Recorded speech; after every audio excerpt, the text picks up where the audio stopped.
الحمد لله وكفى وسلام على عباده الذين اصطفى خصوصا على سيد المرسلين خاتم الأنبياء وعلى كمل أتباعه من الصديقين والصالحين والشهداء. أما بعد فأعوذ بالله من الشيطان الرجيم. بسم الله الرحمن الرحيم. ولا تقولوا لمن يقتل في سبيل الله أموات بل أحياء ولكن لا تشعرون.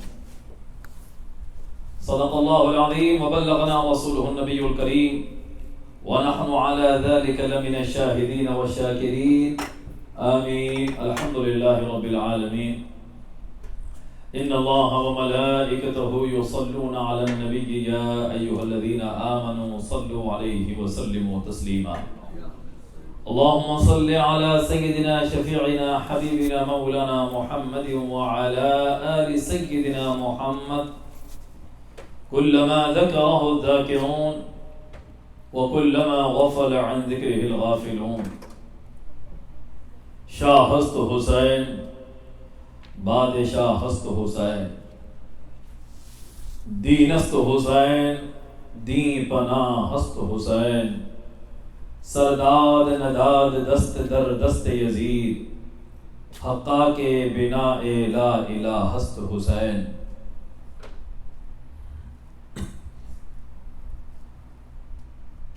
یہ حضرت خواجہ خواجگاں عطائے رسول ہند الولی معین الدین حسن سنجری اجمیری رحمۃ اللہ تعالی علیہ خواجہ غریب نواز کی رباعی ہے جو ہم پڑھا کرتے ہیں. شاہ ہست حسین بادشاہ ہست حسین.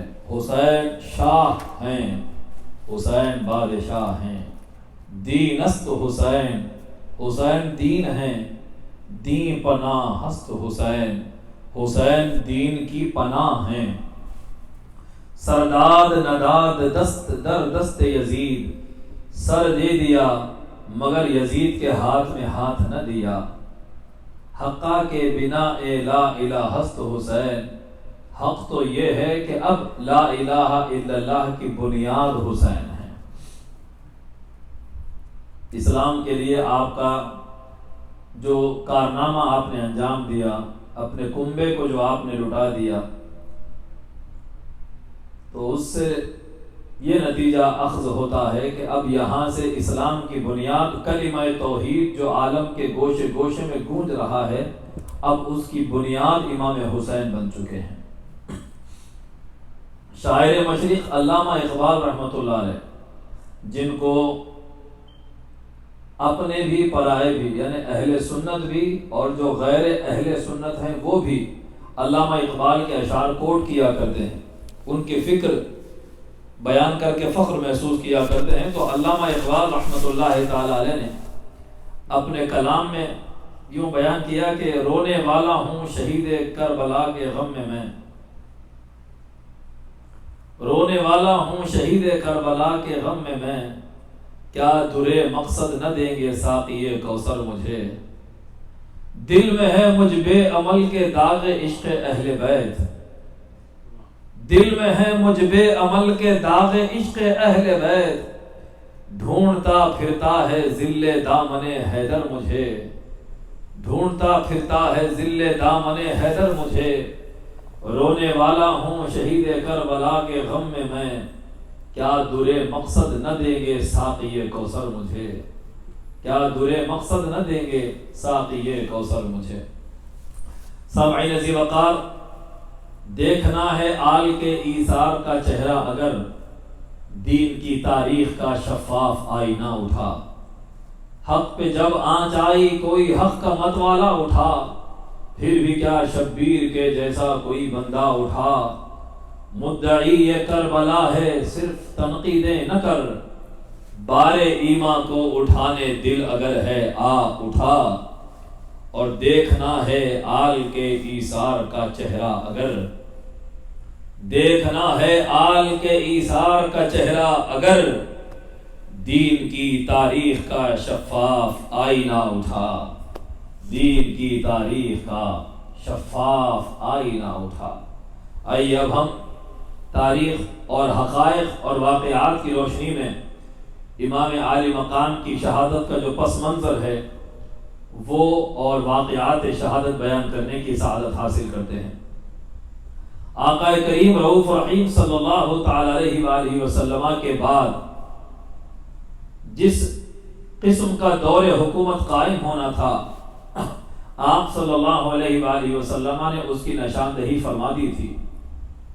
آپ نے ارشاد فرمایا کہ الخلافۃ من بعدی 30 سنہ ثم تکون ملکا۔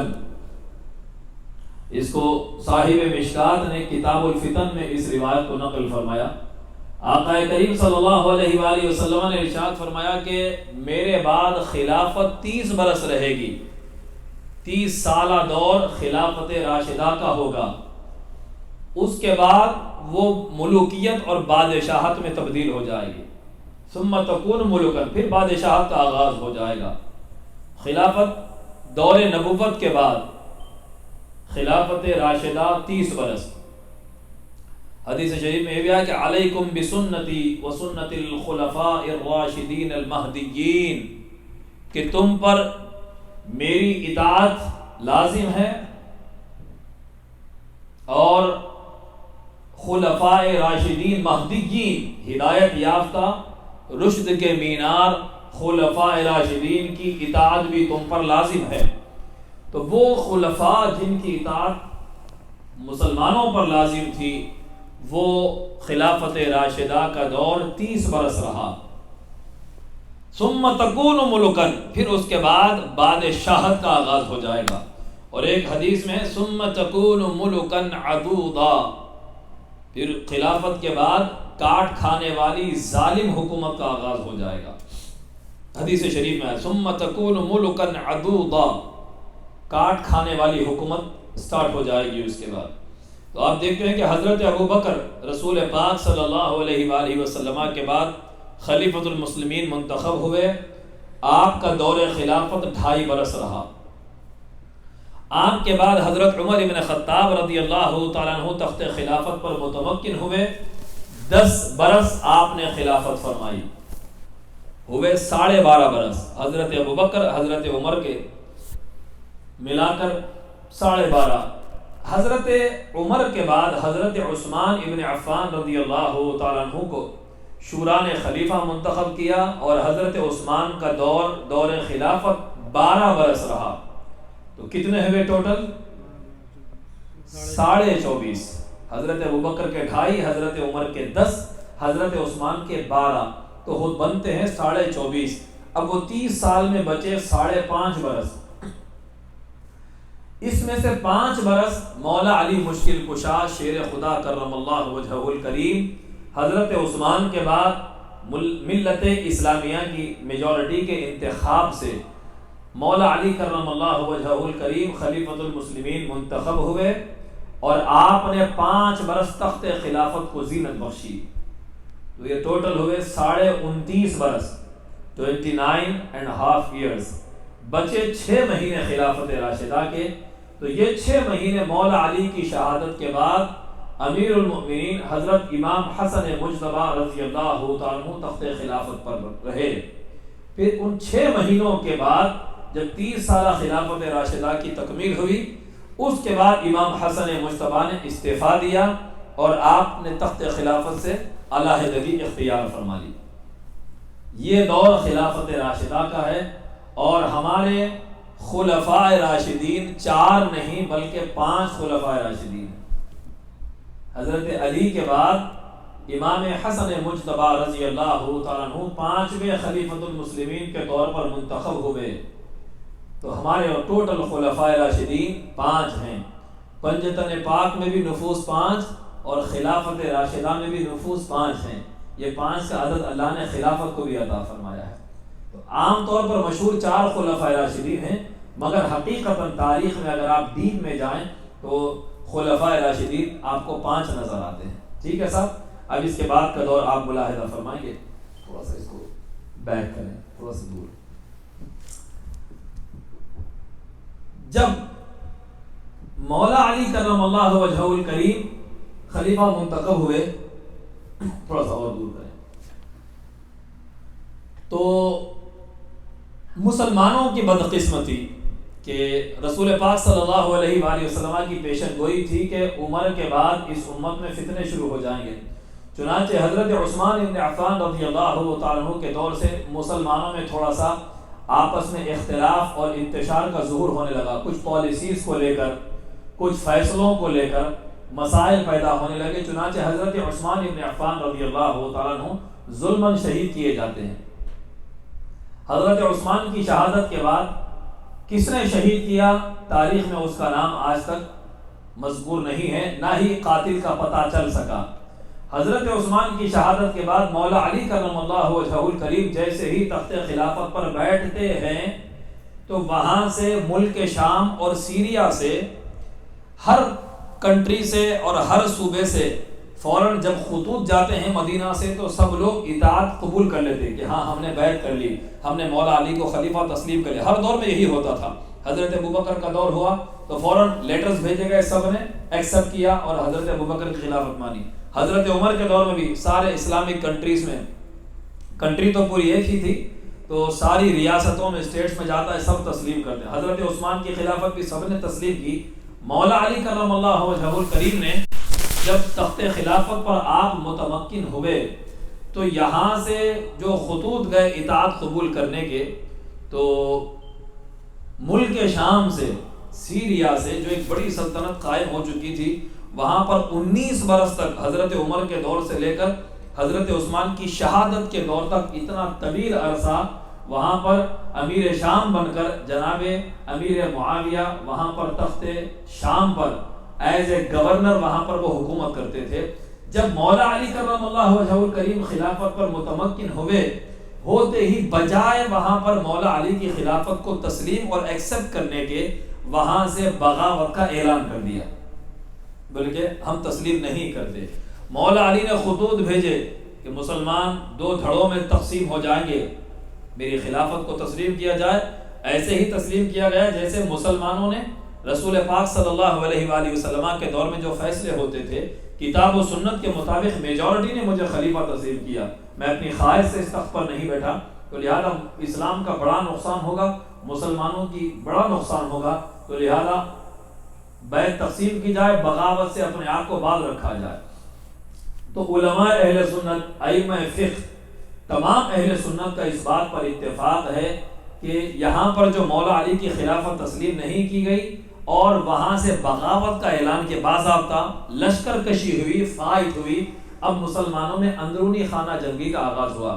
اب یہاں بدقسمتی اور سوء اتفاق، آپ کیا کہتے ہیں اسے، بیڈ لک کہتے ہیں، تو وہ یہ تھی کہ یہ جو 2 خاندان تھے، مولا علی ہاشمی گھرانے سے تھے، یہ خاندان بنو ہاشم کا تھا، نبی کا مولا علی کا گھرانہ بنو ہاشم کا تھا، اور وہاں سے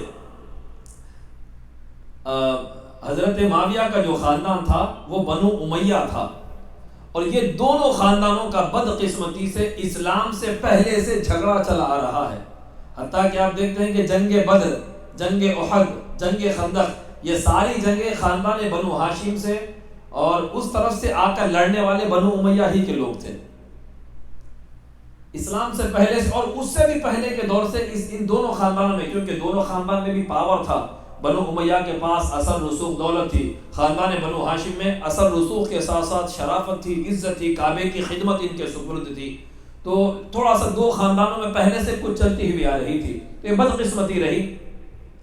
تو مولا علی کرم اللہ وجہہ الکریم کی خلافت کو تسلیم کرنے کی بجائے امیر شام نے مولا علی کے خلاف علم بغاوت کو بلند کر دیا۔ آپ بخاری شریف میں دیکھیں گے اس گروہ کو حضور نے باغی فرمایا جو عمار بن یاسر کو قتل کرے گا، تو وہ گروہ کون سا گروہ ہے؟ یہی شام والا گروہ جنہوں نے مولا علی سے جنگ کی اور حضرت عمار کو اسی گروہ نے شہید کیا تھا، تو یہ گروہ باغی گروہ بنا۔ باغی اس معنی میں کہ انہوں نے حق کو تسلیم نہیں کیا، اور سارے علماء اہل سنت کا، ائمہ فقہ کا، شارحین حدیث کا، ائمہ تفسیر کا یہی بیان آپ کو ملے گا کہ حق مولا علی کے ساتھ تھا۔ حضرت مولا علی کی خلافت خلافت راشدہ تھی، اور آپ کی خلافت کو تسلیم نہ کرنا یہ عمل بغاوت تھا، اور عمل یہ غیر درست تھا، یہ عمل صحیح اور درست نہیں تھا اور حق مولا علی ہی کے ساتھ تھا. اہل شام ان کے عمل کو خروج اور بغاوت، تمام ائمہ فقہ کو آپ اٹھا کر پڑھ لیں، اس عمل کو بغاوت قرار دیا گیا. ٹھیک ہے صاحب.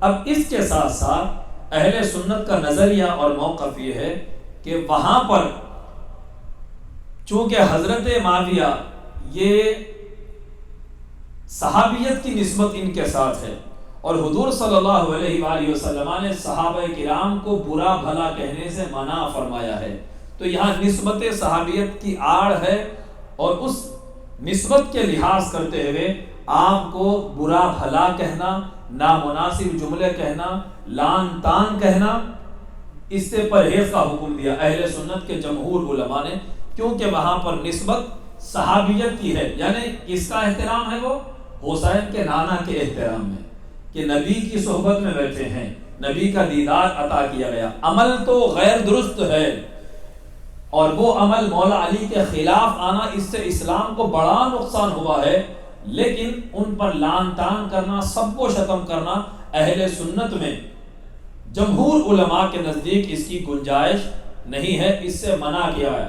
لیکن عمل کو حق تسلیم کرنا یہ بھی اہل سنت کے خلاف ہے. مولا علی کے خلاف بغاوت کرنے کو اور بھی جو دوسری امور آگے آنے والے ہیں، اس عمل کو اگر کوئی درست کرتا ہے ان کی صحابیت کی آڑ میں، ان کو حق ثابت کرنے جاتا ہے، وہ بھی اہل سنت کے خلاف عمل کر رہا ہے اور وہ حق کے خلاف وہ بھی بغاوت کر رہا ہے. اہل سنت ادب والا فرقہ ہے، ادب والی جماعت ہے، سواد اعظم ہے اہل سنت. تو ہمارے پاس حضور کے آداب اور حضور کی نسبتوں کا لحاظ رکھا جاتا ہے کہ حضور نے منع کیا ہے کسی بھی صحابی کو برا بھلا کہنے سے. اب یہاں ہم یہ بھی بیان کرنا ضروری سمجھتے ہیں کہ صحابیت کسے کہتے ہیں، صحابی کون ہوتے ہیں.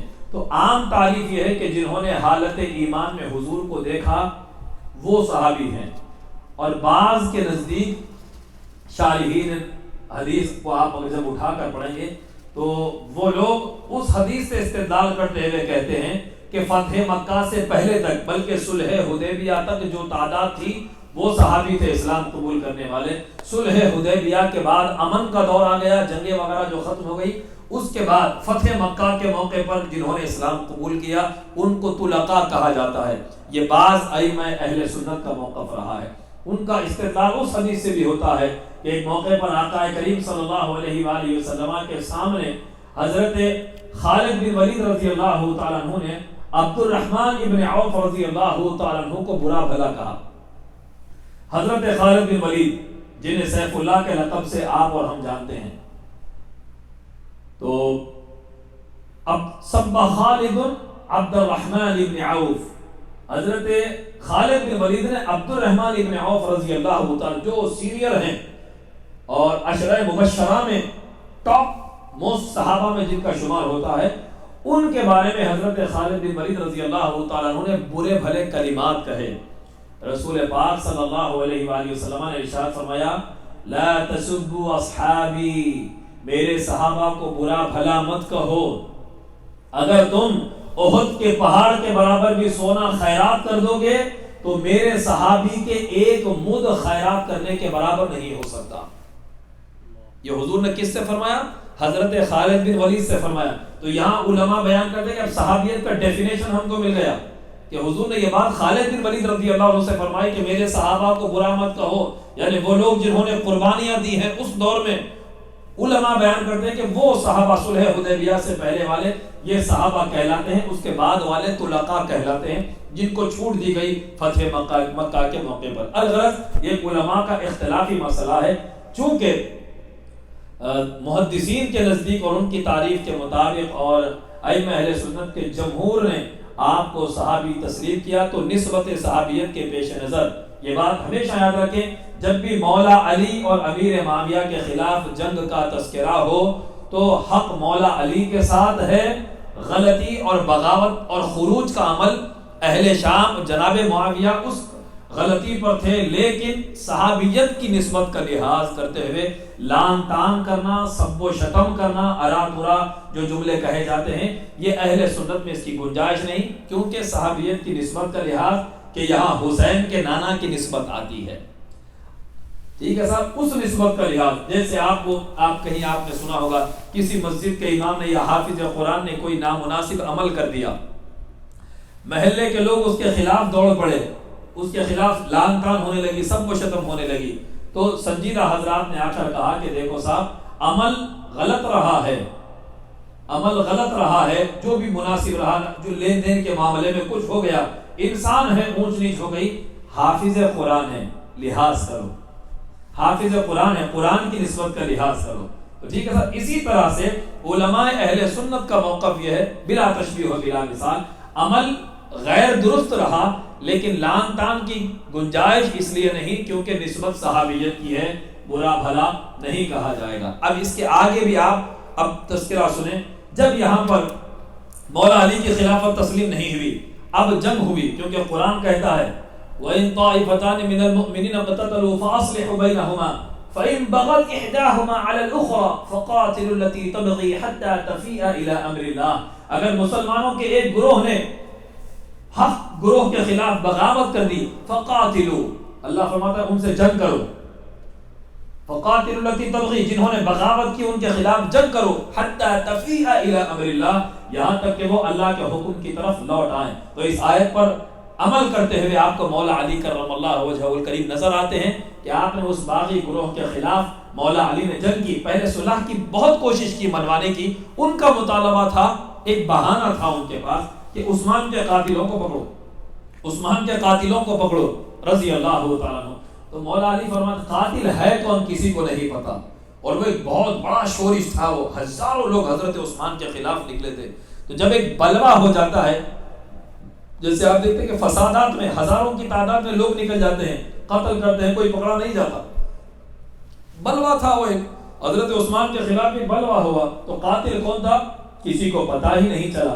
مولا علی فرماتے جاتے کہ مطالبہ غیر درست ہے، کیونکہ جب تک خلافت تسلیم نہیں کرو گے تو پھر ان کے لیے سزا کا مطالبہ کرنا ہی درست نہیں ہے، جب آپ ووٹ دے کر خلیفہ تسلیم کریں گے تو پھر آپ ڈیمانڈ کر سکتے ہیں۔ تو الغرض ہوا یہ کہ ایک بڑی جنگ ہوئی ملک شامیوں کے درمیان اور اہل مدینہ، اہل حجاز، مسلمانوں کی میجورٹی، اور ملک شام، اس کے ساتھ مسلمانوں میں آپسی جنگ ہو گئی۔ ہوا یہ کہ اللہ اکبر، ہزاروں صحابہ شہید ہوئے، اس کو جنگ صفین کہتے ہیں، ہزاروں صحابہ اور تابعین اس میں تھے۔ یہ جنگ صفین حق علی کے ساتھ، یہ بات ہمیشہ یاد رکھیں، حق علی ہے، علی حق، علی حق، علی حق، علی حق، نبی نے فرمایا علی مع الحق والحق مع علی، حق تو علی کے ہی ساتھ ہے، نبی نے فرما دیا۔ جنگ میں مولا علی حق پر تھے، جنگ ہوتے ہوتے ہوتے ہوتے، وہ تفصیل ہے، میں اگر اس طرف جاؤں گا تو یہ بہت تذکرہ طویل ہوتا جائے گا۔ تو یہ لوگ جب مولا علی کا لشکر غالب آیا، وہ بالکل ختم پر تھے وہ لوگ، تو پھر وہاں پر ایک تحکیم کا مسئلہ آ گیا، قرآن کو نیزوں پر بلند کر دیا۔ اب یہ ایک الگ تفصیل ہے۔ اس جنگ سے پہلے جنگ جمل ہوئی، اس میں منافقوں نے ام المؤمنین اما جان بی بی عائشہ صدیقہ رضی اللہ تعالیٰ عنہ، جو عمرہ کے لیے تشریف لے گئی تھی، یہ بنو امیہ کا مروان وغیرہ یہ ظالم لوگ تھے۔ مروان وہ جس کے باپ کو نبی نے مدینہ سے شہر بدر کر دیا تھا، یہ وہی اس کا بیٹا مروان، بنو امیہ کا ظالم، بہت اہل بیت کا دشمن تھا۔ اس نے جا کر ایک مسلمانوں کی جماعت کو تیار کیا مولا علی کے خلاف، یہ کہا کہ علی کے قاتلوں کے ساتھ علی، عثمان کے قاتلوں سے مل کر علی نے معاذ اللہ خلافت پر قبضہ کر لیا ہے، ایک افواہ گرم کر دی۔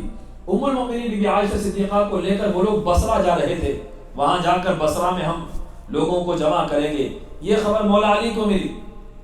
مولا علی کرم اللہ تعالی وجہہ الکریم تو فوراً ان کو روکنے کے لیے بصرہ کی جانب آپ نے رخ فرمایا، اور اس جنگ میں ام المؤمنین ہماری ماں اما جان بی بی عائشہ صدیقہ رضی اللہ تعالی عنہا کو رسول پاک نے پہلے سے پیشن گوئی فرما دی تھی کہ میری بیویوں میں سے ایک بیوی جنگ کرے گی، اس وقت وہ غلطی پر ہوگی، اسے اوحاب کے کتے بھونکیں گے۔ یہ حدیث شریف ہے، اس کو امام انوار اللہ فاروقی بانی جامع علیہ رحمٰن نے مقاصد الاسلام میں نقل کیا ہے۔ تو ام المؤمنین بی بی عائشہ صدیقہ اس محفل میں بیٹھی ہوئی تھی، بالکل نو عمر تھی، آپ ہنس دیا آپ نے جب یہ سنا کہ حضور کی بیویوں میں سے کوئی بیوی جنگ کرے گی، تو بی بی عائشہ بیٹھی ہوئی تھی، انہوں نے ہنس دیا۔ تو حضور نے فرمایا اے عائشہ، ہو سکتا ہے وہ تم ہی ہو۔ پلٹ کر مولا علی کو دیکھ کر فرمایا کہ اے علی، اگر یہ کیس تمہارے ہاتھ میں آ جائے، یعنی یہ جنگ اگر تم سے ہو جائے تو میری بیوی کے ساتھ نرمی کرنا۔ اللہ اکبر، غلطی پر تو رہے گی، خطا پر رہے گی، اوہاب کے کتے اسے بھوکیں گے، لیکن علی اگر تمہارے سے یہ معاملہ تمہارے سپرد ہو، نرمی کرنا۔ اللہ رحمت للعالمین صلی اللہ علیہ وآلہ وسلم نے تمام امور کی خبر پہلے سے دے رکھی ہے۔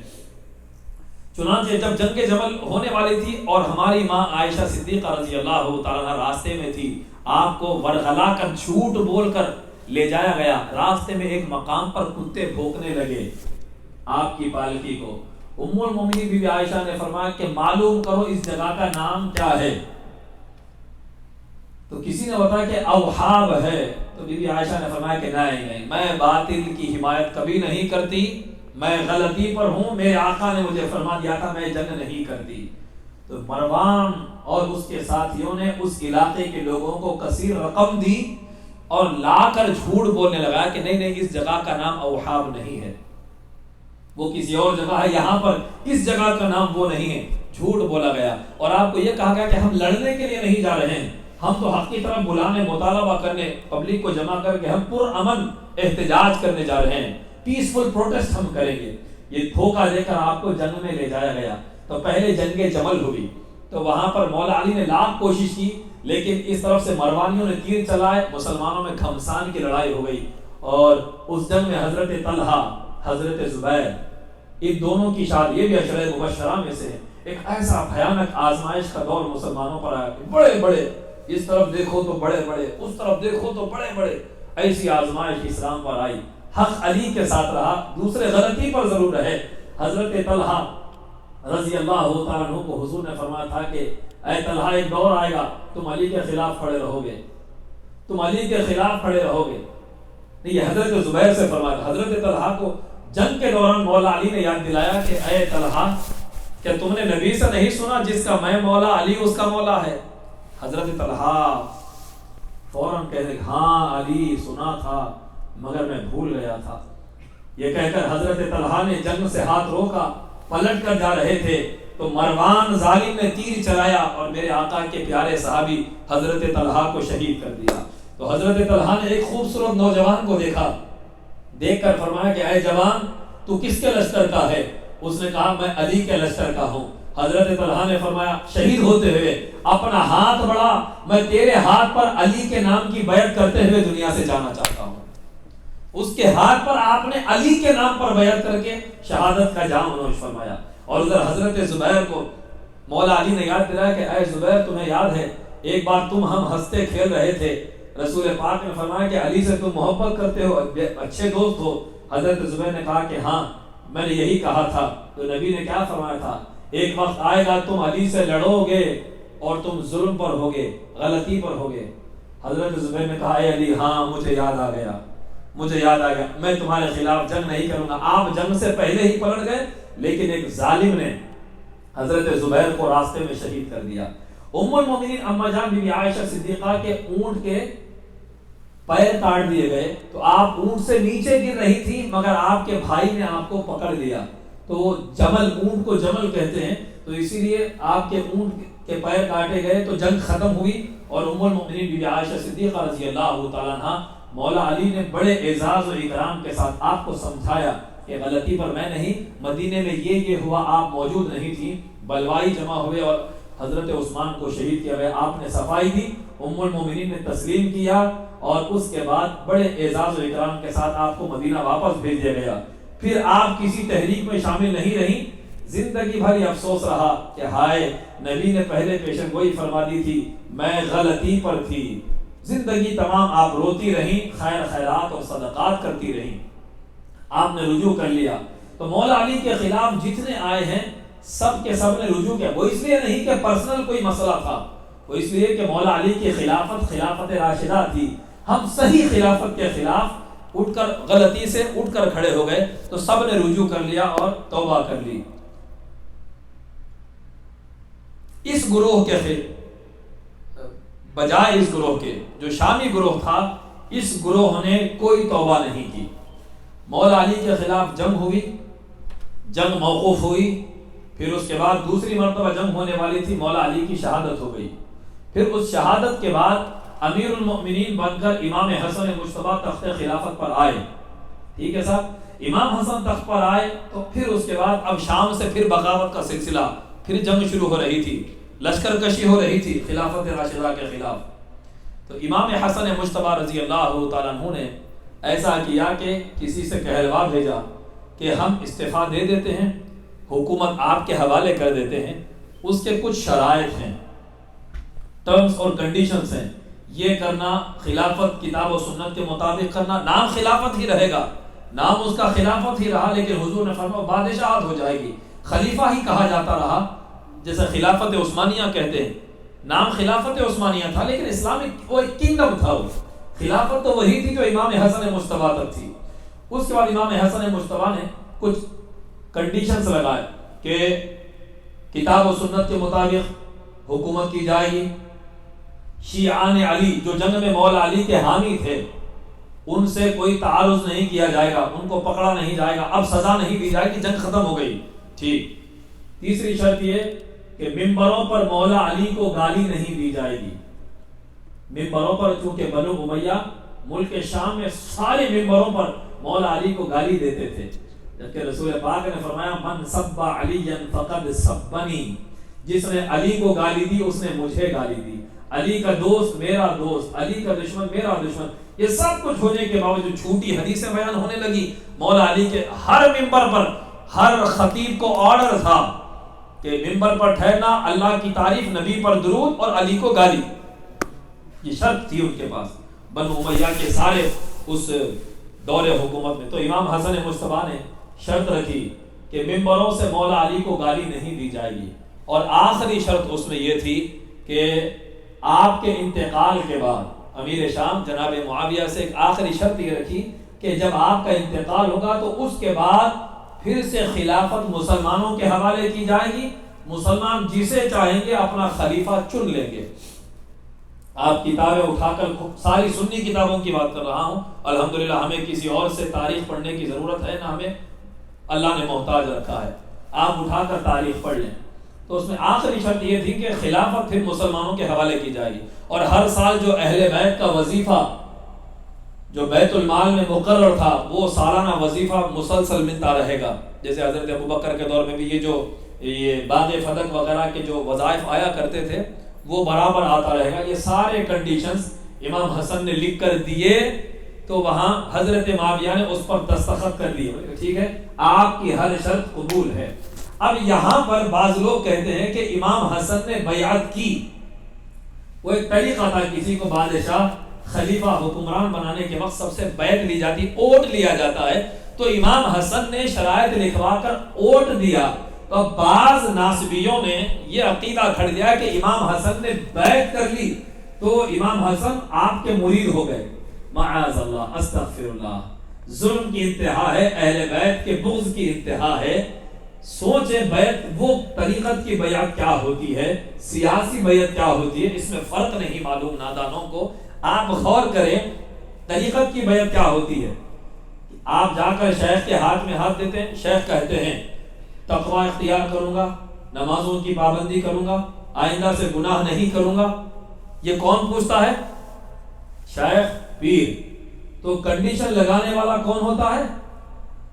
مرید ہوتا ہے یا پیر ہوتا ہے؟ بتائیے. کنڈیشن کون لگاتا ہے؟ مرید. میں یہ کروں گا، یہ نہیں کروں گا. مرید نہیں لگاتا، مرشد لگاتا ہے کہ آپ کتاب و سنت پہ عمل کریں گے، تقوی اختیار کریں گے اور آئندہ سے کبھی میں حتی المقدور میں گناہوں سے بچنے کی کوشش کروں گا. تو کنڈیشنز رکھنے والا پیر ہوتا ہے، شیخ ہوتا ہے، استاد ہوتا ہے. اب یہاں پر جب آپ دیکھیں گے امام حسن کا اور یہاں جو صلح ہو رہی ہے، اس صلح میں کنڈیشن رکھنے والے امام حسن ہیں. امام حسن کنڈیشن رکھ رہے ہیں. اور طریقت کی اصطلاح میں یہاں پیر کون ہوا؟ حسن مجتبی ہوئے. اب آئیے میں حدیث سے آپ کو جواب دوں گا. میرے آقا نبی رحمت صلی اللہ علیہ وآلہ وسلم ارشاد فرماتے ہیں ابنی ھذا سید. بچپن ہی میں امام حسن کو رسول پاک نے ارشاد فرمایا میرا بیٹا حسن یہ سردار ہے. ابنی ھذا سید، یہ بیٹا سردار ہے. لعل اللہ یصلح به بین الفئتین العظیمتین من المسلمین. ان قریب اللہ میرے اس بیٹے کے ذریعے مسلمانوں کے دو بڑی جماعتوں میں صلح کرا دے گا۔ تو صلح کرانے والا، کمپرومائز کرانے والا بڑا ہی ہوتا ہے۔ جب بھی کبھی دو کا جھگڑا ہوتا ہے تو کمپرومائز کرنے والا بڑا ہوتا ہے۔ تو اسی لیے حضور نے امام حسن کو بڑا اور سردار فرمایا ہے۔ کتنے نادان ہیں وہ لوگ جنہیں اتنی بھی عقل نہیں، یزید کے دفاع میں، یزید کی چاہت میں امام حسن کو مرید بنا بیٹھے ہیں۔ استغفر اللہ، اللہ ان کو عقل سلیم عطا فرمائے۔ چنانچہ امام حسن مصطفیٰ کا یہ کارنامہ رہا کہ آپ نے مسلمانوں کی دو بڑی جماعتوں میں آپ نے صلح کرائی اور ہزاروں لوگوں کی قتل و غارت گری، خون ریزی سے مسلمانوں کو بچا لیا۔ مولا علی نے جنگ کی کیونکہ وہاں آپ پر جنگ کرنا واجب تھا، وہ خلافت راشدہ تھی، کسی اور کے حوالے نہیں کی جا سکتی تھی۔ امام حسن نے استعفیٰ دیا کیونکہ حضور نے کہہ دیا تھا 30 سال کے بعد خلافت ہے ہی نہیں۔ اب وہ خلافت ہی نہیں ہے تو جنگ کس لیے کی جائے گی؟ سمجھ آئی بات؟ امام حسن جنگ کیوں کرتے؟ وہ خلافت تھی ہی نہیں۔ حضور نے فرمایا الخلافت من بعدی 30 سنہ ثم تکون ملکا، خلافت میرے بعد 30 برس رہے گی، اس کے بعد بادشاہت شروع ہوگی۔ امام حسن کو بادشاہت سے کیا سروکار، وہ تو علی کے لال ہیں، ان کو جنت کی سرداری بادشاہت عطا کی گئی ہے۔ انہوں نے استعفیٰ دیا، ووٹ دے کر امیر شام کو تمام مسلمانوں کا خلیفہ تسلیم کیا گیا۔ اب یہاں پر اب مسلمانوں میں امن ہو گیا، اب پھر سرحدیں اور مسلمانوں کی بڑھنے لگی، ترقی ہونے لگی۔ پھر ایک دور آیا 50 ہجری کا۔ 50 ہجری میں علامہ شاہ عبدالحق محدث دہلوی رحمۃ اللہ تعالی علیہ ما ثبت بالسنہ فی ایام سنہ میں لکھتے ہیں، اور بھی دیگر کتابیں تاریخ الخلفاء وغیرہ آپ اٹھا کر پڑھ لیں۔ 50 ہجری میں مروان کو شام سے خط آیا کہ مدینے والوں سے بیعت لو یزید کے حق میں، یزید کو خلیفہ تسلیم کیا جائے۔ یہ آرڈر آیا، یہ اس سارے ایگریمنٹس کے جو آخری ٹرم تھا اس کے خلاف تھا۔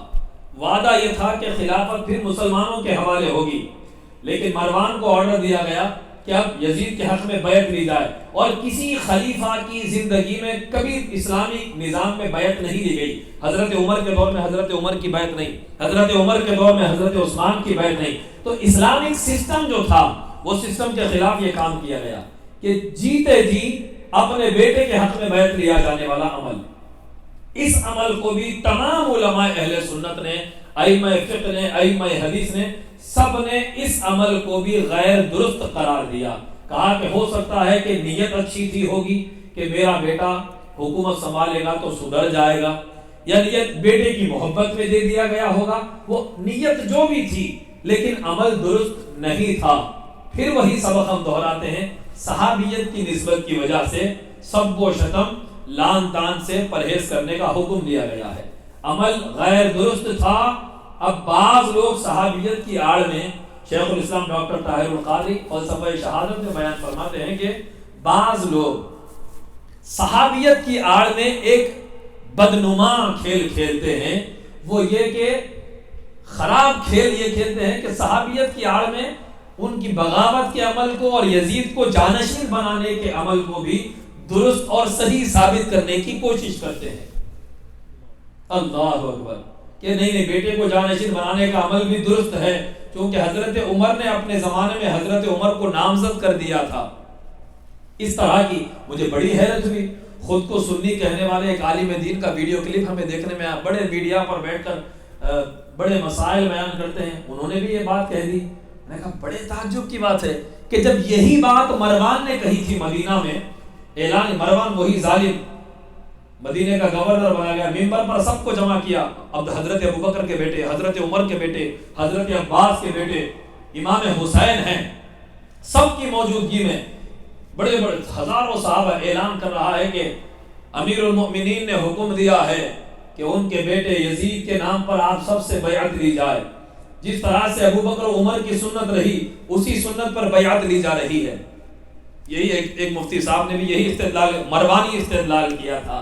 تو جواب میں اس وقت امام حسین بھی غالباً محفل میں تھے، اس کو آپ شاہ عبدالحق محدث دہلوی کی کتاب آپ اٹھا کر پڑھ لیں تو اس میں حضرت عبداللہ ابن زبیر، ابن عمر، یہ تمام صحابہ نے کہا کہ ظالم، یہ کون سی ابوبکر عمر کی سنت ہے؟ انہوں نے تو اپنے بیٹوں کو جانشین نہیں بنایا، یہ ان کی سنت ہے ہی نہیں، یہ تو قیصر و کسریٰ کا طریقہ ہے۔ اگر ٹھیک ہے ایسا ہے تو پھر ہم یزید کے ہاتھ پر بیعت کر لیں گے اور ان سے کہو کہ وہ سیٹ چھوڑ دیں، ہم دیکھ لیں گے مسلمان جسے چننا چاہیے ہم خود چن لیں گے۔ تو یہ ایک خراب دور گزرا، اختلاف اور انتشار کا دور گزرا۔ الغرض ہوا یہ کہ اسی اثنا میں کچھ عرصے کے بعد 51 ہجری سے پھر کچھ 60 ہجری کا دور جب آیا، اب یہ 50 ہجری سے سلسلہ شروع ہو گیا تھا یزید کی ولی عہدی کا۔ 10 برس کا اسٹرگل رہا۔ شامیوں نے تو یزید کو بعد کا حکمران ماننے وہ لوگ تیار ہو گئے، لیکن حجاز والے، مکہ مدینہ والے اور جو حجاز کے زیر اثر علاقے تھے انہوں نے یزید کی ولی عہدی کو تسلیم نہیں کیا۔ الغرض 60 ہجری میں امیر شام جناب معاویہ بن ابی سفیان انتقال کر جاتے ہیں۔ حضرت معاویہ کا انتقال ہوتے ہی یزید آٹومیٹک حکومت پر آ گیا، خلیفہ بن گیا، کیونکہ سارے اسلامی کنٹریز اب شام کے ماتحت ہو چکے تھے۔ یزید تخت خلافت پر آیا، آتے ہی اس نے پہلا کام یہ کیا کہ ان کے خاندان کا ایک غلام تھا جس کا نام سرجون، وہ یہودی تھا، اس کو بلایا اور بلا کر مشورہ کیا کہ میں کیا کروں۔ اب وہاں سے یزید کی لابی نے کام کرنا شروع کیا کہ سارے علاقے تو تجھے تسلیم کر چکے ہیں، اب تجھے کرنا یہ ہے کہ مدینے والے اور حجاز والوں سے تجھے بیعت لینی ہے۔ ان میں جو زیادہ با اثر لوگ تھے وہ امام حسین بن علی، عبداللہ بن زبیر، عبداللہ ابن عباس، عبداللہ ابن عمر اور ایک تھے عبد الرحمن بن ابو بکر، وہ انتقال کر چکے تھے رضی اللہ تعالی عنہما اجمعین۔ تو 4 تھے، مقتدر تھے، بڑے با اثر لوگ تھے۔ تو ان میں سے تجھے ان 4 کو قائل کروانا، یہ 4 اگر تسلیم کر لیے تو پورے حجاز والے تجھے خلیفہ تسلیم کر لیں گے، تو لہذا تجھے اب زور دینا ہے ان لوگوں پر کہ یہ تیری بیعت کر لیں۔ اب یزید کی جانشینی کا جو مسئلہ ہو گیا ہم نے پہلے بھی بیان کیا، یہ بھی امام حسن سے جو ایگریمنٹ کیا گیا تھا اس کے خلاف رہا۔ پھر میں ایک بات دہراتا ہوں کہ صحابہ کے اب اس سے پہلے جو ہم نے جتنی باتیں سنی، جنگ جمل، جنگ صفین اور یزید کی جانشینی والا عمل، یہ سارے عمل کے بعد میں پھر سے اس سبق کو دہراتا ہوں کہ اہل سنت ادب والے لوگ ہیں۔ اہل سنت کا عقیدہ، نظریہ، متفقہ فیصلہ یہی حق علی کے ساتھ ہے، کربلا میں حق حسین کے ساتھ ہے اور معاہدے میں حق حسن کے ساتھ ہے، حق اہل بیت ہی کے ساتھ ہے، اور ان کے مقابل آنے والے غلطی پر رہے، جتنے نادم ہوئے استغفار کیا، رجوع کر لیا، اللہ سے امید ہے کہ اللہ ان کے ساتھ فضل اور خیر ہی فرمائے گا۔ لیکن جتنوں نے رجوع نہیں کیا اور اپنے عمل پر مصر رہے، ان کے بارے میں اہل سنت کا فیصلہ یہی ہے کہ لان تان کرنا یہ روافض کا طریقہ ہے، جن کو ہم رافضی کہتے ہیں، ان پہ لان تان اور سب کو شتم کرنا یہ رافضیوں کا طریقہ ہے۔ ہم لان تان نہیں کرتے، ہاں جہاں حق کی بات آتی ہے تو ٹوک انداز میں حق بیان کرنے سے گریز نہیں کرتے۔ حق علی کے ساتھ ہے، حق حسین کے ساتھ ہے، اور اپنے بچوں کے نام علی رکھواتے ہیں، حسین رکھواتے ہیں، اور جو مولا علی کے مقابل آئے ہم صحابیت کا ادب کرتے ہوئے زبان پر تالے ڈال لیتے ہیں اور اہل سنت کے منہج کو برقرار رکھتے ہیں۔ بات سمجھ آ گئی صاحب؟ اب اس کے ہٹ کر اگر کوئی ادھر کا دفاع کرتا ہے اور مولا علی کے مقابل آنے والوں کو صحیح ثابت کرنے کی کوشش کرتا ہے، وہ ناصبی کہلاتا ہے، وہ یزیدی کہلاتا ہے۔ اہل سنت ہر دور میں ایسے عقائد سے پرہیز کیا کرتے ہیں۔ تو صاحب اب آپ آگے بڑھتے ہیں تو آپ کو یہ دیکھا جاتا ہے کہ اب دارالخلافت ملک شام بن چکا تھا۔ اب حضور صلی اللہ علیہ وآلہ وسلم نے، بخاری کی حدیث ہے، حضور فرماتے تھے اللہم انی اعوذ بک من رأس السقیم و امارت الصبیان۔ حضور یہ دعا فرمایا کرتے، اے اللہ میں 60 ہجری سے تیری پناہ مانگتا ہوں اور کم عمر لونڈوں کی حکومت سے تیری پناہ مانگتا ہوں۔ حضور یہ دعا فرمایا کرتے 60 ہجری سے اور لونڈوں کی حکومت سے میں تیری پناہ مانگتا ہوں۔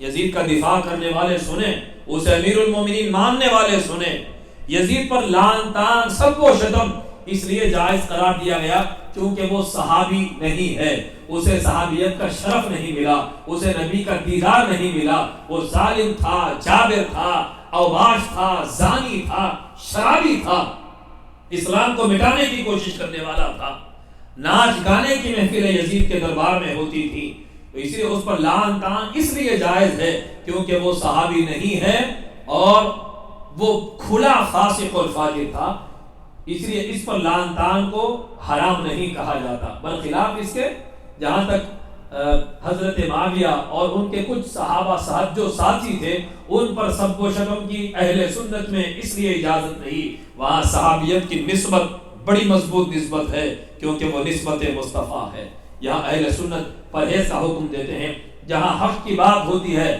حق ضرور بیان ہوتا ہے آداب کو ملحوظ رکھتے ہوئے، تو یہ 60 ہجری سے نبی پناہ مانگتے تھے کیونکہ یہاں سے یزید کی حکومت شروع ہو رہی ہے، یہاں سے اس لوڑے کی حکومت شروع ہو رہی ہے، اس کی حکومت شروع ہو رہی ہے جو کسی طرح سے بھی حکومت کا اہل نہیں تھا، نہ تقوی تھا، نہ پرہیزگاری تھی، نہ دینداری تھی، بڑے بڑے صحابہ باحیات ہیں، انس بن مالک ہیں اور بڑے بڑے صحابہ ہیں، امام حسین ہیں، عبداللہ بن زبیر ہیں، عبداللہ ابن عمر ہیں، ارے بڑے بڑے صحابہ کے ہوتے ہوئے لا کر بنو امیہ کی لوبی نے یزید کو تخت پر بٹھا دیا، ہونا کیا تھا، بیٹھتے ہی ظالم من مالی کرنا شروع کرتا ہے، اور حضرت ابو ہریرہ کو یہ دعا یاد تھی حضور کی، اے اللہ میں 60 ہجری سے تیری پناہ مانگتا ہوں، لونوں کی حکومت سے تیری پناہ مانگتا ہوں، تو حضرت ابو ہریرہ دعا کرتے اللہم لا تدرکنی سنۃ 60 ولا امارت صبیان، اے پروردگار مجھے 60 ہجری تک زندہ نہ رکھنا،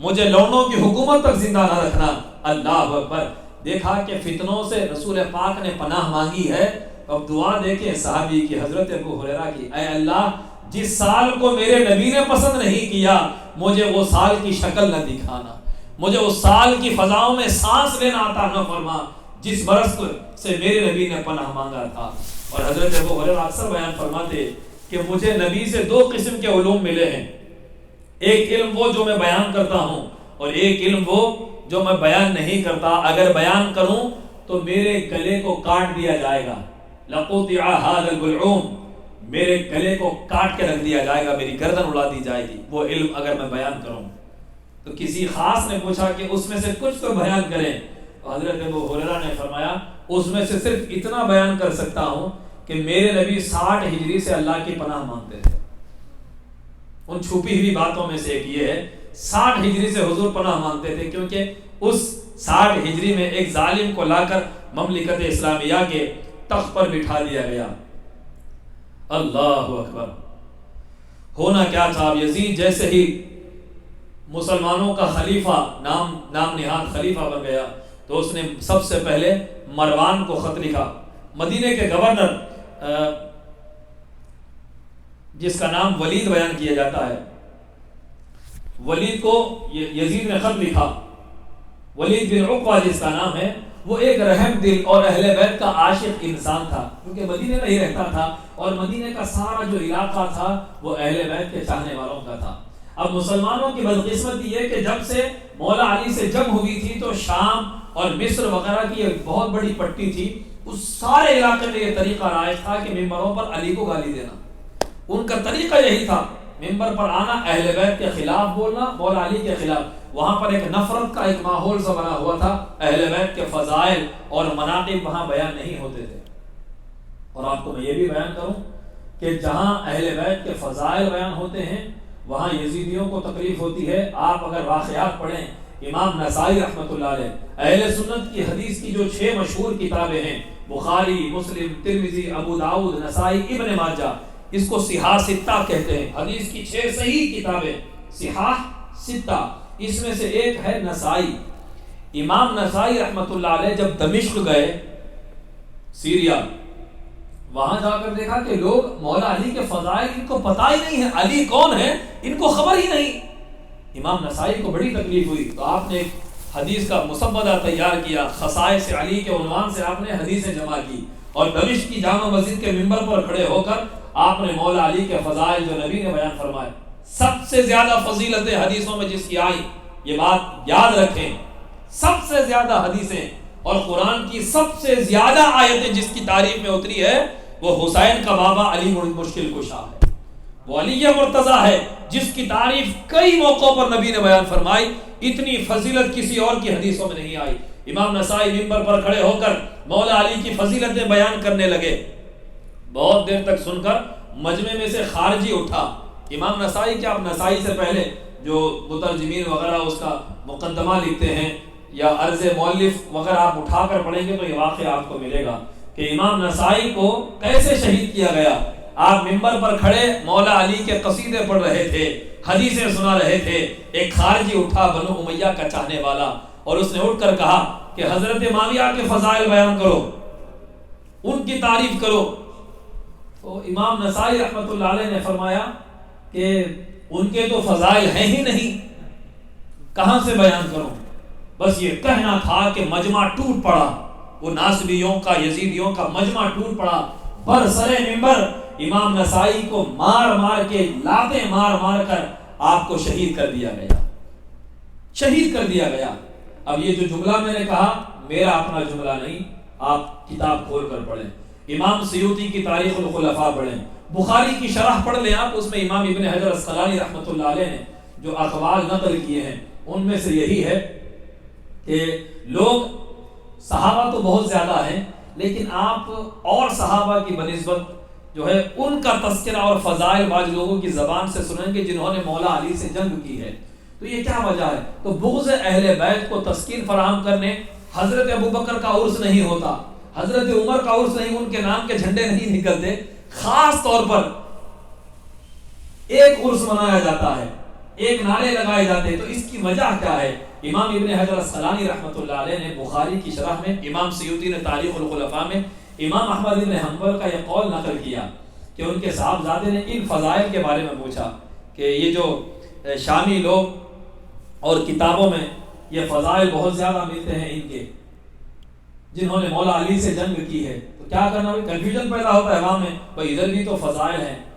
تو امام احمد بن حنبل نے سر جھکایا اور سر اٹھا کر فرمایا کہ بیٹے، مولا علی کے دشمن بہت زیادہ ہیں، علی کے دشمن بہت ہیں۔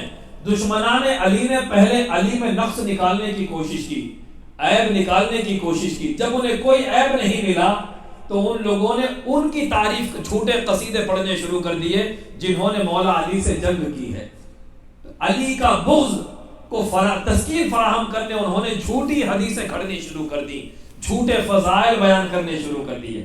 تو جتنی حدیثیں ہیں اس کے بارے میں اہل سنت کا عقیدہ، شارحین حدیث کا عقیدہ ہے لم یصح فی فضل معاویہ شیء، کہ حضرت معاویہ کی شان میں جتنی بھی حدیثیں وارد ہوئی ہیں ان میں سے ایک حدیث بھی صحیح نہیں، یہ دشمنان اہل بیت نے گھڑ لی ہے، ان میں ان کا بھی ہاتھ نہیں ہے، یہ بعد والوں نے، دشمنان حیدر کرار نے ایسی حدیثوں کو گھڑ دیا ہے کہ ان سے مولا علی کو ڈیگریڈ کرنے یا ان کے بارے میں شک پیدا کرنے یہ حدیثیں کھڑی گئی ہیں، تاکہ لوگوں کے ذہن میں شک آ جائے کہ بھائی وہ اتنے پارسا تھے، نیک تھے، ان کی اتنی فضیلتیں ہیں تو مولا علی نے ان سے جنگ کیوں کی؟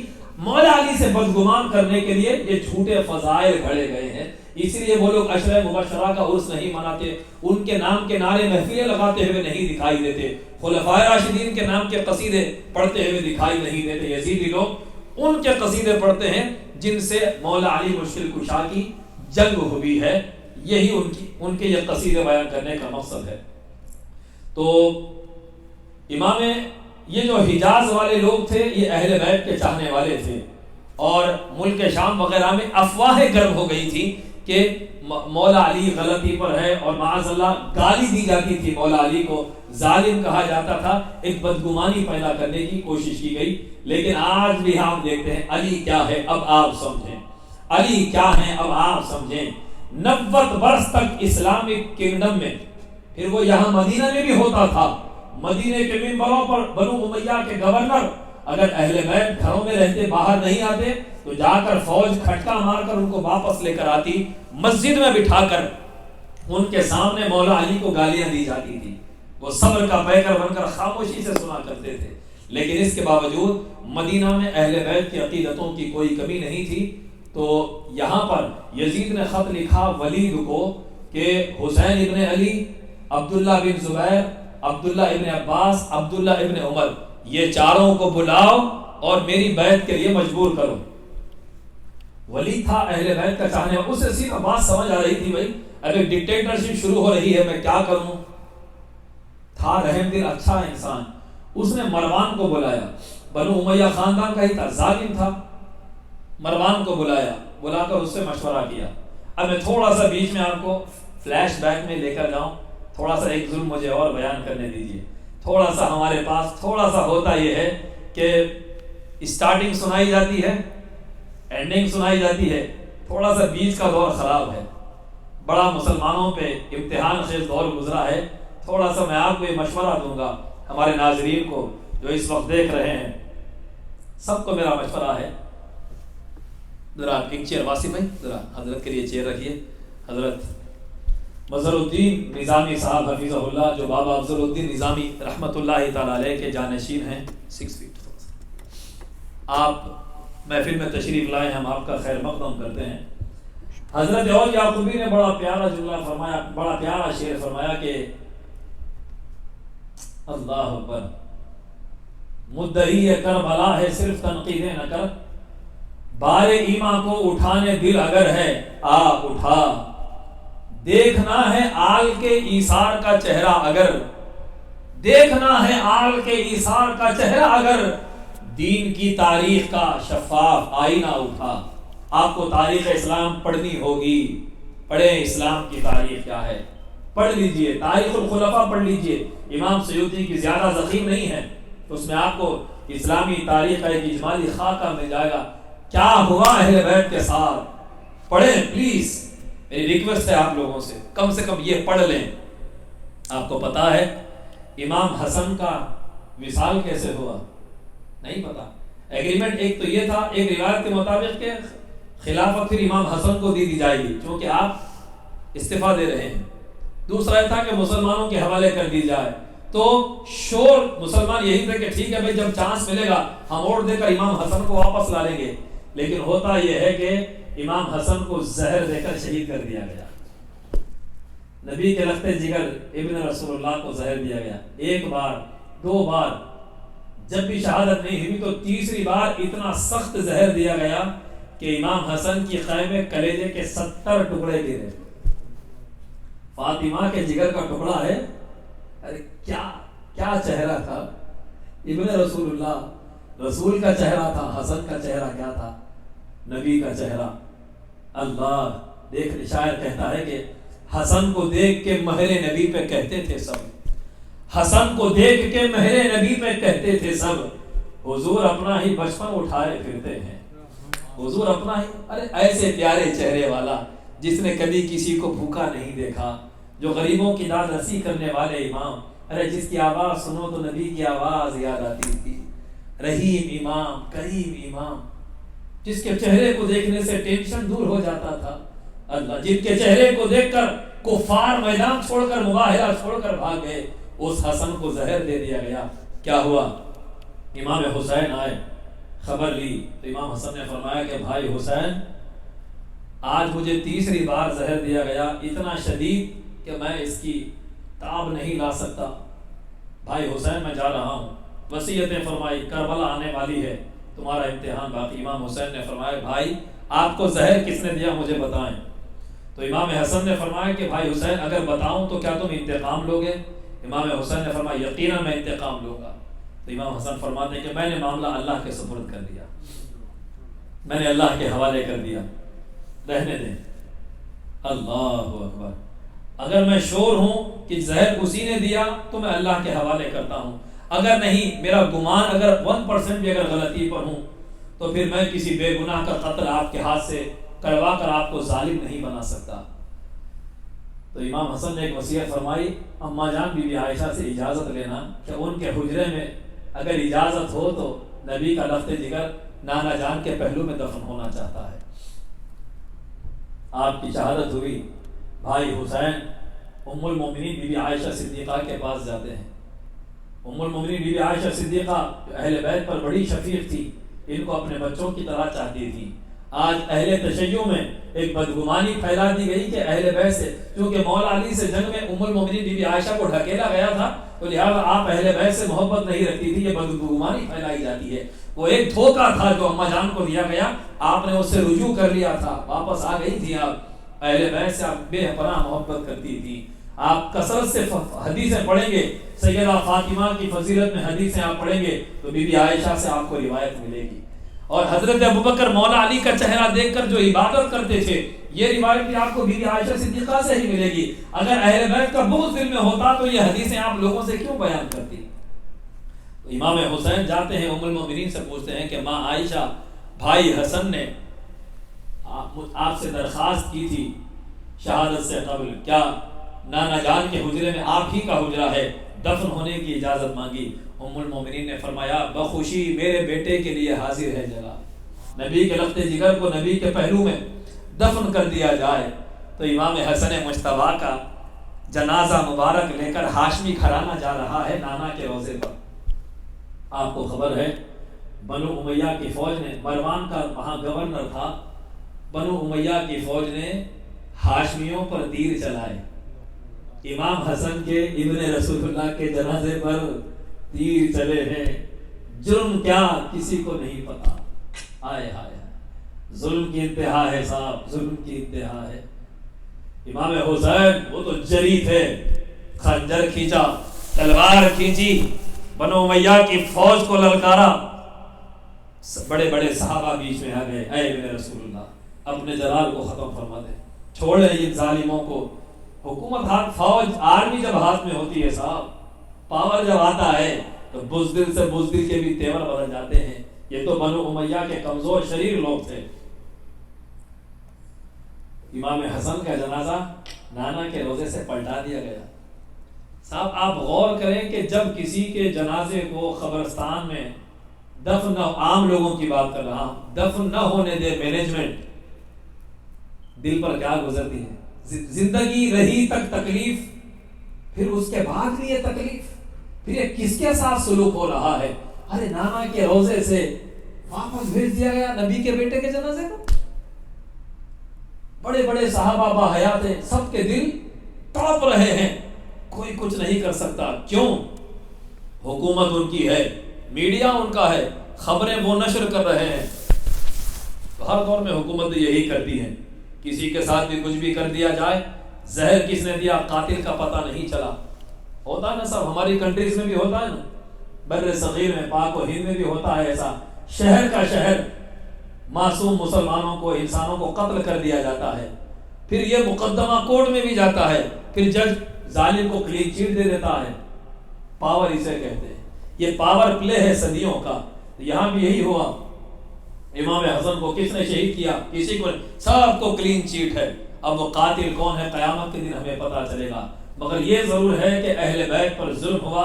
امام حسن کا جنازہ وہاں سے پلٹا کر جنت البقیع میں لا کر، بقیع غرقد میں سیدہ فاطمہ سلام اللہ علیہا کے پہلو میں امام حسن کو وہاں سپرد خاک کیا گیا اور آپ نے وہاں پر آرام فرمایا۔ تو سامعین ذی وقار، اب امام حسن کے بعد وہ تو گلے کا کانٹا تھا، وہ نکل گیا بنو امیہ کے حلق سے، اب یزید کی جانشینی کے لیے راہ ہموار کی گئی، اسے لا کر بٹھا دیا گیا۔ تو یہ مروان نے ولید کو مشورہ دیا کہ تم ان چاروں کو بلاؤ، عبداللہ ابن زبیر، ابن عمر، ابن عباس اور ابن علی رضی اللہ تعالیٰ عنہ کو، ان کو بلاؤ، ان سے بیعت لو، اگر یہ بیعت کرتے ہیں تو فبیہا، ورنہ ان کا سر قلم کر دو۔ مروان ظالم تھا، تو ولید نے کہا کہ یہ کیسی بات، مجھ سے تو یہ عمل نہیں ہو سکتا، لیکن ان کو بلایا جائے، ان سے مشورہ لیا جائے، مشورہ کہ ان سے بیعت لی جائے۔ تو امام حسین، عبداللہ ابن زبیر اور عبداللہ ابن عمر یہ مسجد میں بیٹھے ہوئے تھے، ولید کا قاصد گیا، حکومت کا نمائندہ جا کر کہا کہ آپ کو بلا رہے ہیں، ولید نے اپنے گھر میں بلایا ہے، ٹھیک ہے تم جاؤ ہم آتے ہیں۔ یہ کہہ کر صحابہ نے مشورہ کیا، عبداللہ ابن زبیر وغیرہ سب رضی اللہ عنہ، انہوں نے کہا معلوم ہوتا ہے کہ امیر شام کا انتقال ہو گیا، یزید کے والد کا، اور یزید کو حکومت پر بٹھا دیا گیا اور ہمیں بیعت کے لیے بلایا جا رہا ہے۔ تو فوراً سب وہاں سے اٹھ کر چلے گئے۔ عبداللہ ابن زبیر 2-3 دن تک ٹالتے رہے، عبداللہ ابن عمر تو صوفی مزاج تھے، انہوں نے کوئی تصادم نہیں کیا. امام حسین اپنے ساتھ اپنے کچھ ہاشمی نوجوانوں کو ساتھ لے گئے. فرمایا کہ میں اندر جا رہا ہوں، اگر آوازیں بلند ہو تو تم لوگ اندر آ جانا. اندیشہ تھا کیا ہونے والا ہے. امام علی مقام تشریف لے گئے، جا کر بیٹھے تو وہاں مروان بھی تھا اور ولید تھا. ولید نے کہا کہ حضرت معاویہ انتقال کر چکے ہیں، لہذا آپ کو یزید کی بیعت کرنی ہے. تو امام علی مقام نے فرمایا کہ یہ تو ہونے والی بات نہیں ہے، اور اس طرح چھپ کر کسی زمانے میں بیعت نہیں لی گئی ہے، یہ کون سا طریقہ ہے، میں نہیں کرتا. تو یہ کہنے کے بعد مروان آیا. مروان جو بیٹھا تھا اس نے ولید سے کہا اے ولید حسین کو جانے مت دے، اگر یہ اب چلے گئے تو کبھی قابو نہیں پائے گا، یا تو یہ بیعت کرے یا ان کا سر قلم کر دے. امام حسین جلال میں اٹھ کھڑے ہوئے اور فرمایا اے ابن السرقہ، تو مجھے قتل کروائے گا؟ تو جھوٹا اور کمینہ ہے، روک سکتا ہے تو روک کے بتا.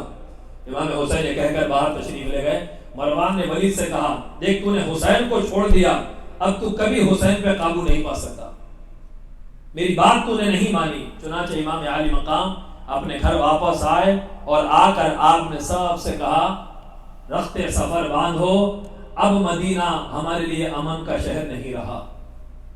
اب یہاں یا تو ظالم کی بیعت کروائی جائے گی اور جھوٹے کی خدائی تسلیم کروائی جائے گی، اور غلامی کی زندگی، اور اپنی آنکھوں کے سامنے اسلام کو تاخت و تاراج ہوتا ہوا حسین دیکھے. یہ حسین کی حمیت اور غیرت گوار نہیں کر سکتی، نہ ہی میرا نسب اس بات کی مجھے اجازت دیتا ہے. آپ نے سب کو رخت سفر باندھنے کا حکم دیا. اب پھر وہاں سے نکل کر امام مکہ کے لیے روانگی اختیار فرما رہے تھے. درد بھرا سما تھا امام حسین کا. جب آپ نے رخت سفر باندھا، راتوں رات آپ کو مکہ تشریف لے جانا پڑا. گھر میں ام سلمہ کے گھر اپنی بیٹی سیدہ بی بی صغرا کو آپ چھوڑ کر جا رہے ہیں، جو بہت علیل تھی، بخار کی وجہ سے چل نہیں سکتی تھی. اپنی لخت جگر کو آپ وہیں چھوڑ کر واپس جا رہے تھے. بی بی صغرا بے پناہ روتی ہیں کہ بابا جان مجھے ساتھ لے کر چلو. اجازت نہیں ہے کیونکہ وہ مریض ہیں، مریض کو سفر نہیں کروایا جاتا. انہیں چھوڑ کر جا رہے ہیں. امام حسین نے سارے ہاشمی گھرانے کو رخت سفر باندھنے کا حکم دیا.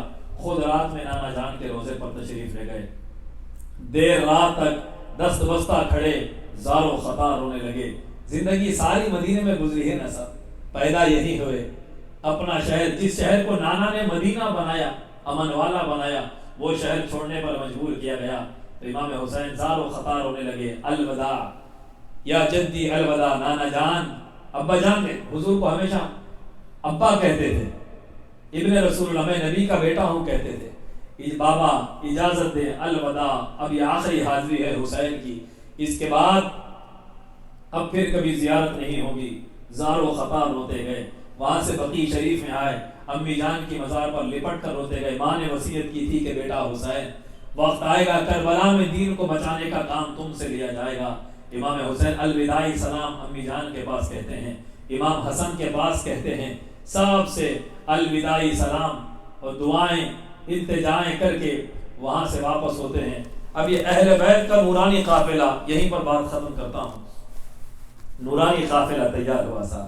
اونٹ تھے، خچر تھے، گھوڑے تھے، خواتین کے کجاوے اونٹوں پر رکھے ہیں، پاک باز خواتین مستورات. مدینے میں کوئی بھوکا ہوتا اس گھر سے روٹی ملتی تھی. جب بادشاہ کے دربار سے، رئیسوں کے پاس سے کسی کی حاجت پوری نہیں ہوتی، اس گھرانے پر آ کر حاجتیں پوری ہوتی تھی. اب یہ گھرانہ مدینہ چھوڑ کر جا رہا ہے. جن کے چہرے کو دیکھ کر نبی کا دیدار کیا جاتا تھا.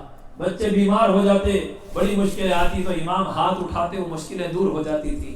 اب سارے مدینے کے معتقدین جو اہل بیت کے چاہنے والے تھے، سب الوداع کہنے کے لیے جمع ہے. خاص خاص لوگ. امام سے مدینہ چھوٹ رہا ہے. مدینہ چھوٹنے کا غم کیا ہوتا ہے، یہ کسی ایک عام عاشق رسول سے آپ پوچھیں، جب سرکار کا شہر چھوٹتا ہے دل بہت تڑپتا ہے. ایک حور جیسی جلوہ دکھا کر چلی گئی، گہرائیوں میں دل کے سما کر چلی گئی. چھوٹا در رسول تو محسوس یوں ہوا، چھوٹا در حبیب تو محسوس یوں ہوا، جنت ہمارے ہاتھ میں آ کر چلی گئی، جنت ہمارے ہاتھ میں آ کر چلی گئی. شہر مدینہ چھوٹ رہا تھا صاحب. جہاں روزے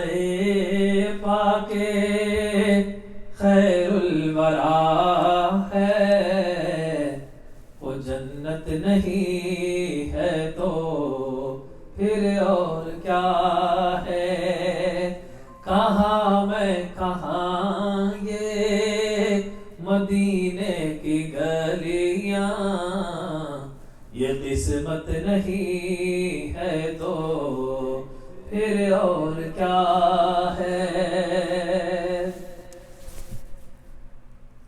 سواری بڑھ رہی ہے تو شاعر اس موقع پر ایک کلام ہے، میں اسی کلام پر اپنی گفتگو ختم کروں۔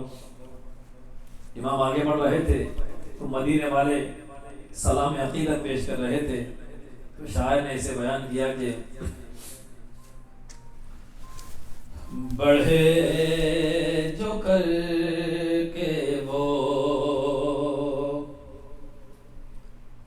بڑھے جو کر کے وہ سوئے شہ انام سلام،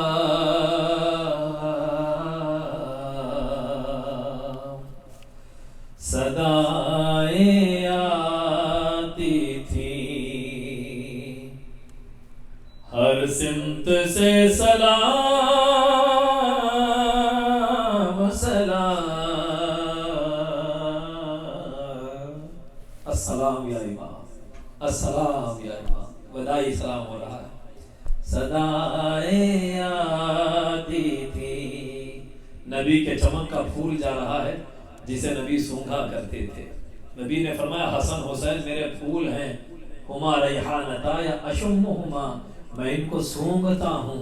نبی کو ان سے خوشبو آتی تھی، اب مدینے سے وہ مہک کہیں اور جا رہی ہے۔ صدائیں آتی تھی ہر سمت سے، سلام سلام،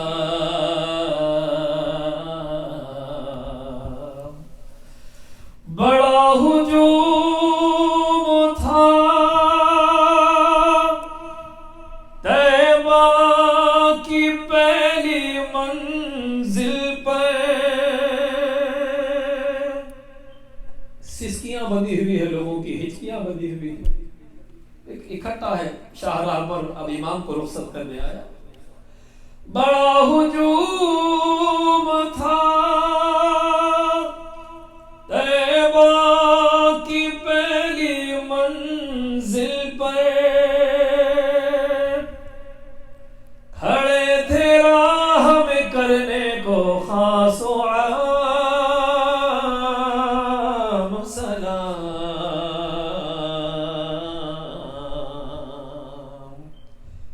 صدائیں آتی تھیں ہر سمت سے، سلام سلام،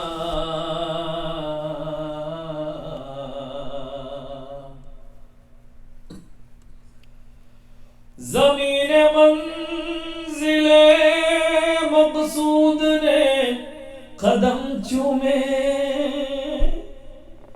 زمین منزل مقصود نے قدم چومے، فلک نے دور سے جھک کر کہا امام سلام،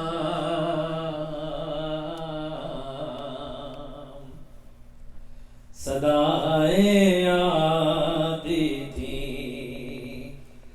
ہر سمت سے، سلام سلام،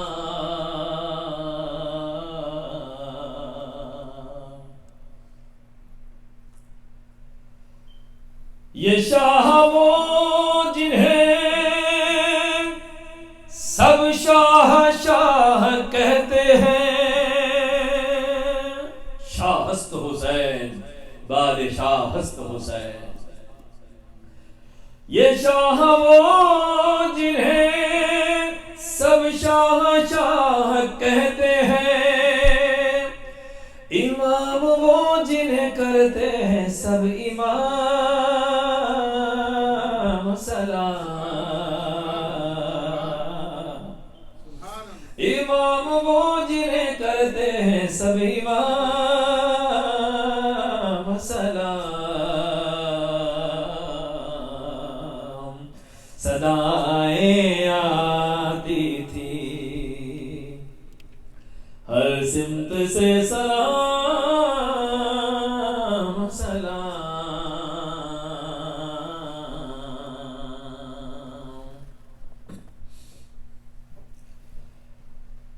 انہیں سلام مظفر یہ چاہتا ہے جی،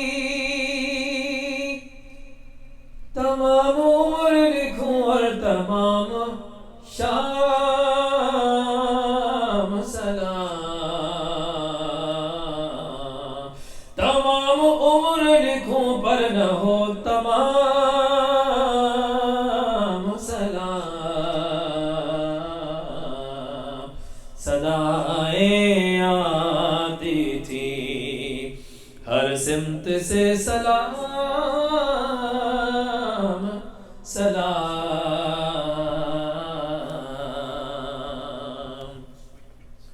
مدینے سے شہ کرب و بلا مکے کو آتے ہیں، مدینے سے شہ کرب و بلا مکے کو آتے ہیں، اجازت لینے کو نانا کے اب روزے پہ جاتے ہیں، عجب کیا دیکھتے ہوں گے مدینہ چھوڑتے ہیں ہم، عجب کیا دیکھتے ہوں گے مدینہ چھوڑتے ہیں ہم، مقدر دیکھیے نانا ہمیں کیا کیا دکھاتے ہیں، مقدر دیکھیے نانا ہمیں کیا کیا دکھاتے ہیں، یہ چھوٹے چھوٹے بچے اور ہیں پردہ نشیں ہمراہ، یہ چھوٹے چھوٹے بچے اور ہیں پردہ نشیں ہمراہ، اگر مرضی خدا کی ہے خوشی سے سر کٹاتے ہیں، اگر مرضی خدا کی ہے خوشی سے سر کٹاتے ہیں، خلیق اس واقعے کے قبل روتے تھے رسول اللہ،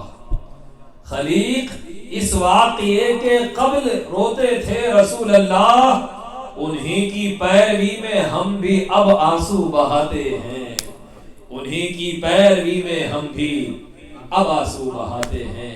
کوئی پوچھے غم حسین میں کیوں روتے ہو، بتانا نبی کا غلام ہوں اس لیے روتا ہوں، نبی روتے تھے غلام روتا ہے۔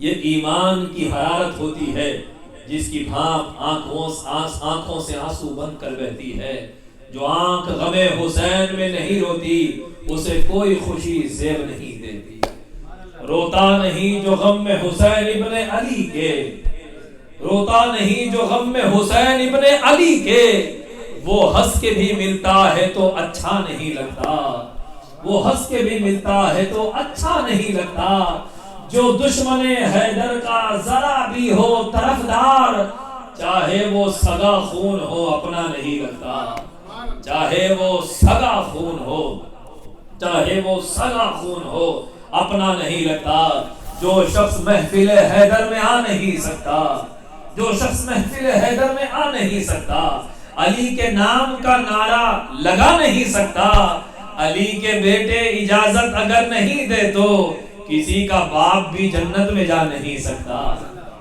علی کے بیٹے لبیک یا حسین، کہیے یا حسین، لبیک یا حسین، لبیک یا حسین، لبیک یا حسین، لبیک یا حسین، یہ نعرہ لگایا کریں، اگر کربلا کی حاضری کی جسے تڑپ ہے وہ یہ ورد کرے، لبیک یا حسین۔ میرا تجربہ ہے جو لبیک یا حسین کا ورد کرتا ہے اسے کربلا کی حاضری نصیب ہوتی ہے، یہ تجربے سے ہم نے آزمایا ہے۔ تو امام عالی مقام کے غم میں رونا یہ حسین کے نانا کی سنت ہے۔ جب کربلا سے مولا علی کا گزر ہوا صفین کی جنگ کے وقت، تو مولا علی کربلا سے گزرے، ہچکیاں بند گئیں مولا کی، سسکیاں بند گئیں، ساتھ والے سارے رونے لگے، مولا آپ کیوں روتے ہیں؟ مولا علی نے فرمایا یہ کربلا ہے، یہ کربلا کا میدان ہے، میرے نبی نے فرمایا یہاں میرے بیٹوں کا خون بہے گا، یہاں ان کے اونٹ بیٹھیں گے، یہاں ان کے خیمے ہوں گے، ان کو بھوکا پیاسا میرے بچوں کو شہید کیا جائے گا۔ روتا وہی ہے جس کا اپنا مصیبت میں مبتلا ہوتا ہے، کوئی نہیں روتا تو مطلب یہ ہے کہ اس کا کوئی حسین اپنا نہیں ہے، حسین اس کا اپنا نہیں، اس کا حسین سے رشتہ نہیں، جس کی آنکھ غم حسین میں بہتی نہیں۔ ورنہ ہمارے شیوخ نے کہا شیخ الاسلام حضرت بادشاہ حسینی لعیق علیہ الرحمہ فرماتے ہیں کہ غم حسین خدا سب کو سرفراز کرے، غم حسین خدا سب کو سرفراز کرے،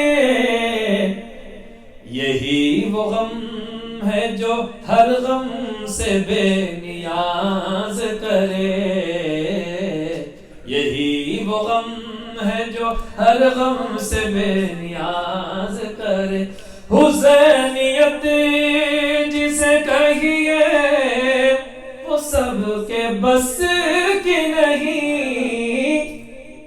زمانہ پوچھتا ہے کہ پھر امام تنہا کیوں چلے گئے تھے گھرانے کو لے کر، اور بھی تو ہزاروں مسلمان تھے نا، صرف 72 کو لے کر تنہا کیوں چلے گئے؟ تو کہا گیا کہ حسینیت جسے کہیے وہ سب کے بس کی نہیں، خدا کی دین ہے وہ جس کو سرفراز کرے، خدا کی دین ہے وہ جس کو سرفراز کرے،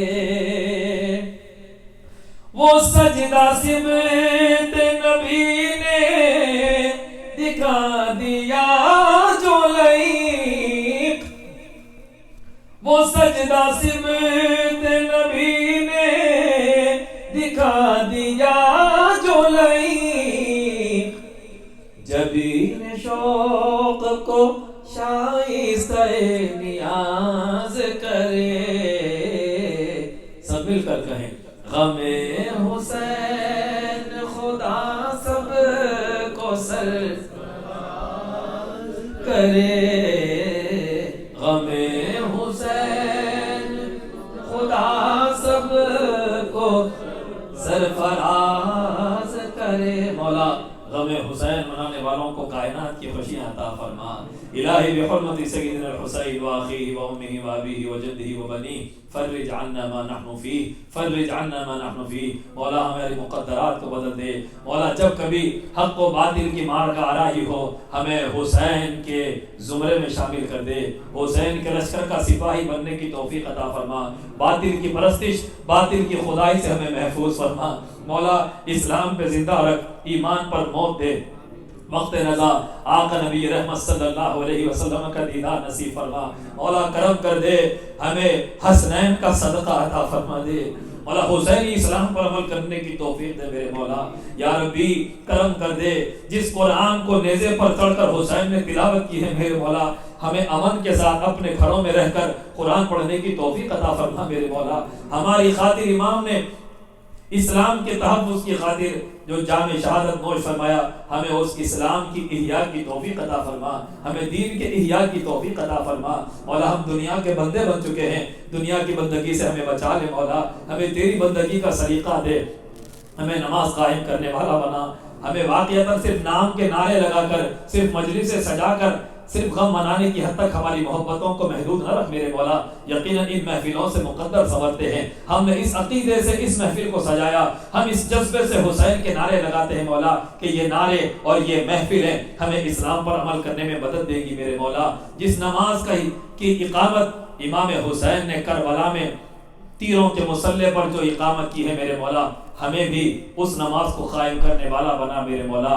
یا ربی حسینی رکھ، حسینی جلا، حسینی موت عطا فرما، ہم کو شہادت کی موت نصیب فرما میرے مولا، ہم کو شہادت کی موت نصیب فرما مولا۔ جتنے آئے ہیں ان سب کے گھر میں آرام آسائش نصیب فرما، ان غم حسین منانے والوں کے گھروں کو خوشیوں سے بھر دے میرے مولا، ان کی نیک تمناؤں کو پورا کر دے میرے مولا۔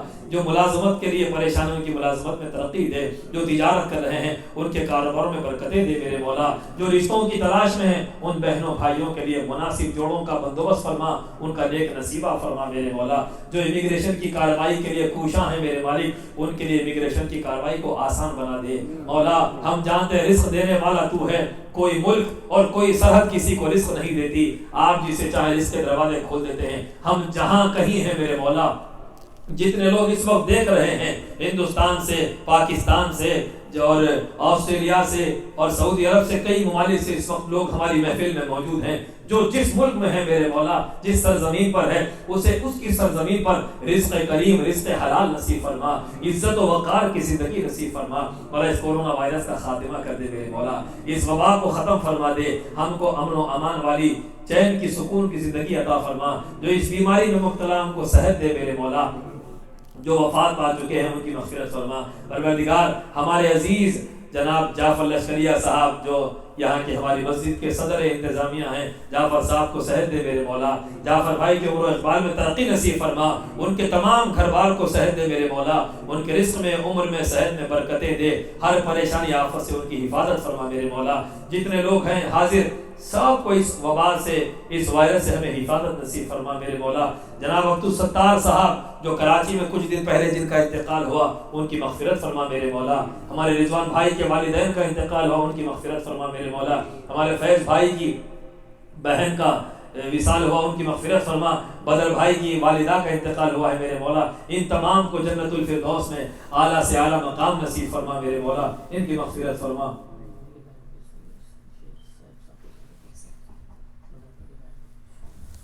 شیخ صوفی صاحب کو پروردگار ان کو صحت کامل عطا فرما, صحت عاجلہ نصیب فرما. جتنے لوگ پروردگار یہاں پر آنے سے پہلے اس لاک ڈاؤن کی وجہ سے اپنے اپنی کنٹریز میں پھنسے ہوئے ہیں, معاشی بحران میں مبتلا ہو چکے ہیں میرے مولا, ان تمام کو یہاں آنے کے لیے راستے فراہم فرما دے میرے مولا. ہمارے سروں پر والدین کا سایہ تا دیر سلامت رکھ میرے مولا. جن کے ماں باپ گزر چکے ان کی مغفرت فرما مولا. ہمیں بچوں کو حسینی بنانے کی توفیق عطا فرما. ہم اپنی اولاد کو وراثت میں کچھ دے سکے یا نہ دے سکے, ان کو پنجتن کا غلام بنانے کی ہم کو سلیقہ اور اس کا قرینہ عطا فرما دے میرے مولا. یا ربی, یا ربی, ہم کو آپ کی اور آپ کے حبیب کی محبت سے سرشار فرما دیجئے. ہمیں باطل سے, مفاہمت اور مصالحت کی لت سے ہمیں محفوظ فرما. پروردگار ہماری حاجتوں کو تو پورا فرمانے والا ہے, ہم تجھی سے امید لگائے ہیں میرے مولا. تیرا شکر ہے تو نے ہمیں اسلامی گھر میں پیدا کیا, تیرا شکر ہے ہمیں اس ماحول میں تو نے پروان چڑھایا جہاں حسین اور علی کے چاہنے والے جس ماحول میں رہتے ہیں. ہم تیرا شکر ادا کرتے ہیں میرے مولا.